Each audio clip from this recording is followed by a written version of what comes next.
Recently, a Board of Trustee member, Mr. William Casse of Fort Wayne, Indiana, responded to one of our members' emails about the demolition of the 800 block of East 8th Street in the historically designated neighborhood of University Courts.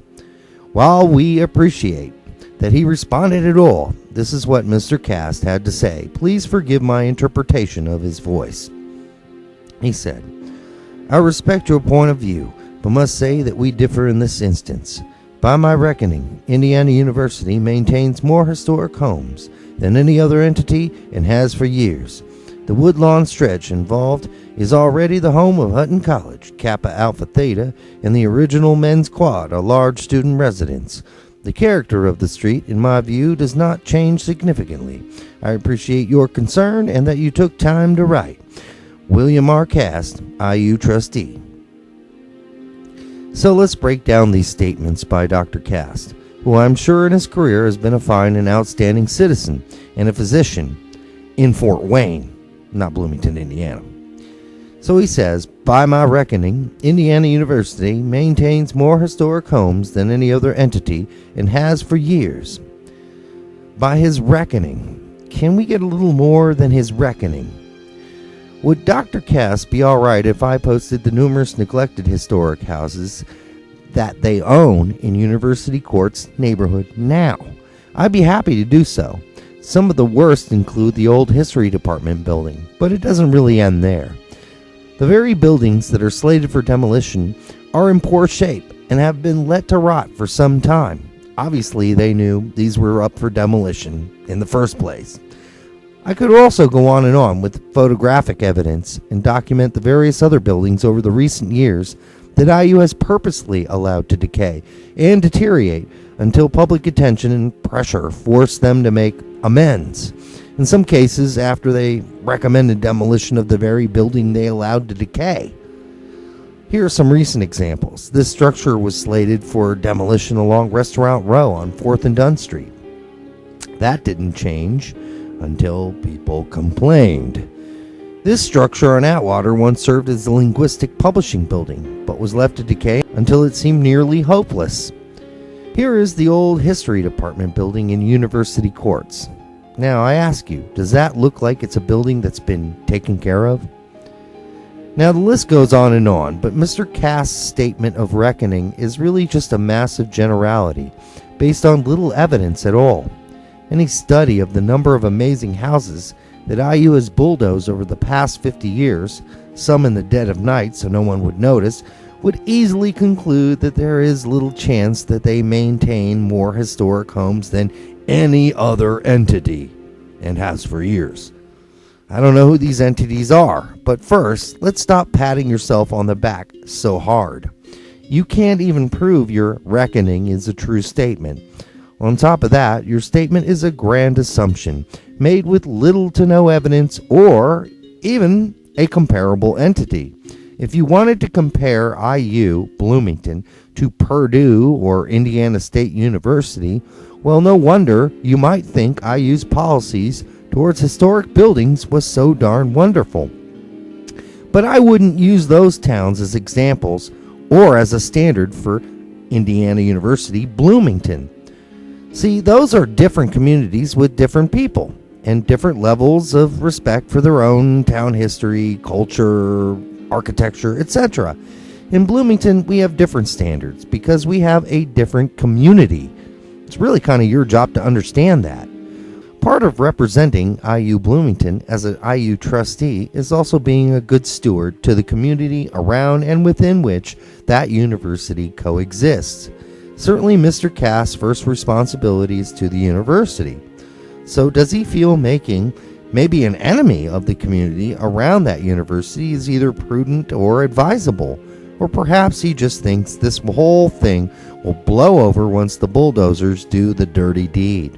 Is Mr. Casse already aware of the growing animosity towards the Ivory Tower institution, as it was quoted several times at the city council meeting, that he represents, and the growing perception amongst many regular citizens in Bloomington that IU doesn't care what they think or share an interest in sustaining our town's long-term interests and our architectural culture?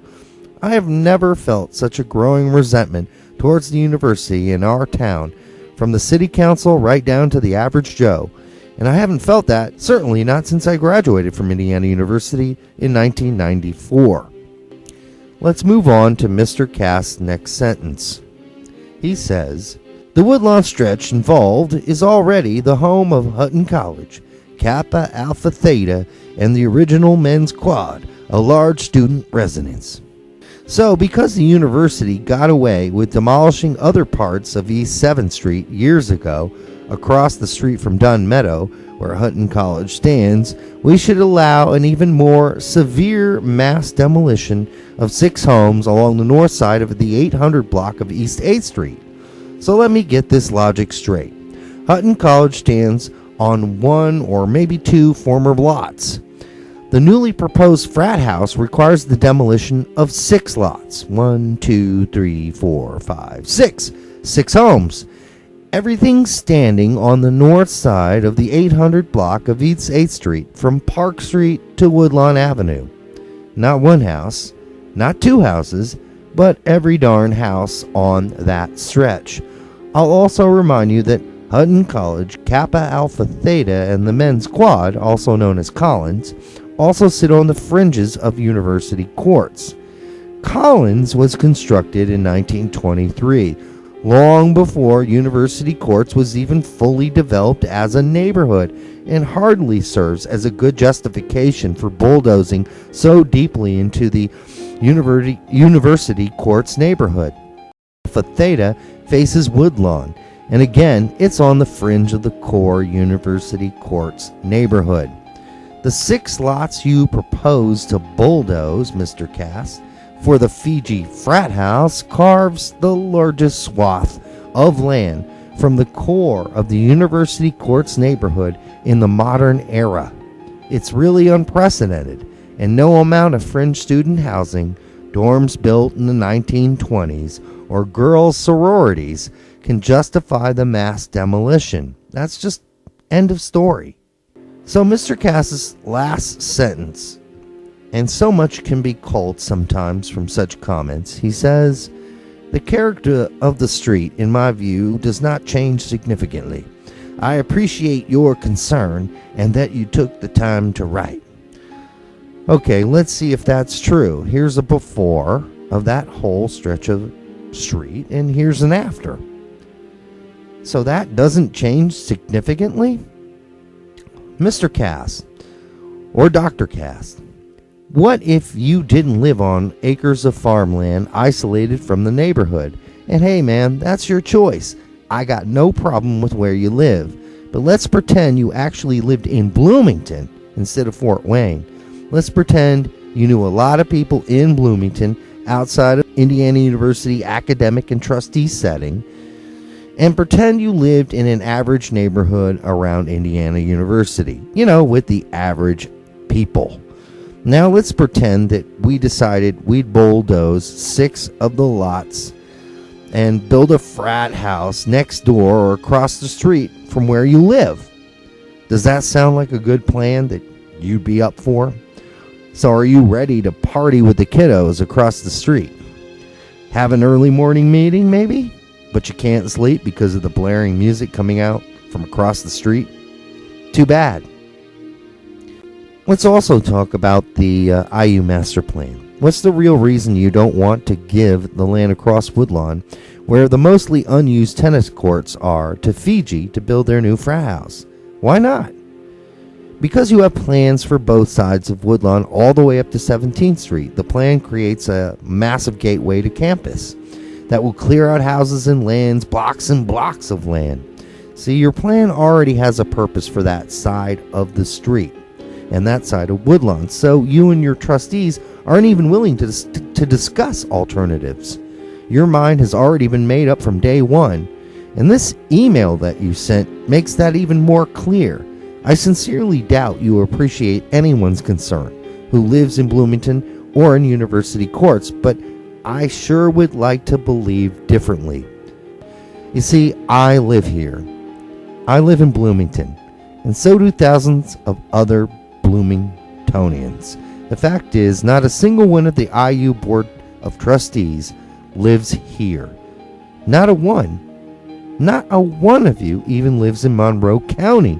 So while IU Bloomington remains by far the largest campus in Indiana of the IU campuses, we can't get a single local representative on the Board of Trustees. Not a single person who actually lives in our county, or even nearby for that matter. Then that's not really your fault. I mean, that's the alumni and the governor's fault. Still, don't you think it's just rich as lobster bisque that not a single person on the board lives in Monroe County? Don't you even find it odd that most of the board lives in Fishers or Noblesville, Fort Wayne, Indianapolis, and God forbid North Webster, Indiana, wherever that is? Isn't anyone smart enough or successful enough right here in Bloomington to serve on this prestigious board? Why am I surprised that while you make the weekly or monthly trek to board meetings here in Bloomington, that no one on the board really grasps the disconnect growing between the community and the university? It's worse than it's ever been. Trust me. So we cheer for your basketball teams and we proudly champion your station here, but yet we feel less and less and less involved, less connected, and most of all, we feel less included, and we feel less listened to than ever. Who are you? How can you say you know us? You don't talk to us. You don't even include us in your conversations, and you don't even come to our city council meetings. So don't say that you understand our standards and values for our community, our history, or even our living space. And don't you dare compare our standards to any other college town or any other entity, as you put it. Frankly, I could give a flying hoot what they do anywhere else, because I live here, Mr. Cass. I live in Bloomington. And all of us that do deserve to be at least listened to, at least heard, and for crying out loud, at least respected enough that you might send a single measly representative to the city council meetings regarding this subject. This decision, in my opinion, is a grand miscalculation by the board and university. It's a miscalculation based on a disconnection, a massive disconnect with a growing perception now made reality. Most local citizens have had enough of your isolated decision-making, decisions made in a vacuum of university groupthink and void of even the remotest outreach or understanding ear to the Bloomington community that surrounds you. So you can go ahead and keep patting yourself on the back about how you and your cohorts historically have maintained more historic homes than any other entity. But while you're twisting your arm to do so, could you also take a second to lend an ear to the community and understand our position? Our local representatives on the city council's position, almost every single neighborhood association's collective position, the average Joe on the street's position. If you listen to us, you might learn a thing or two about us commoners that inhabit the town of Bloomington, Indiana. And that just might change your mind.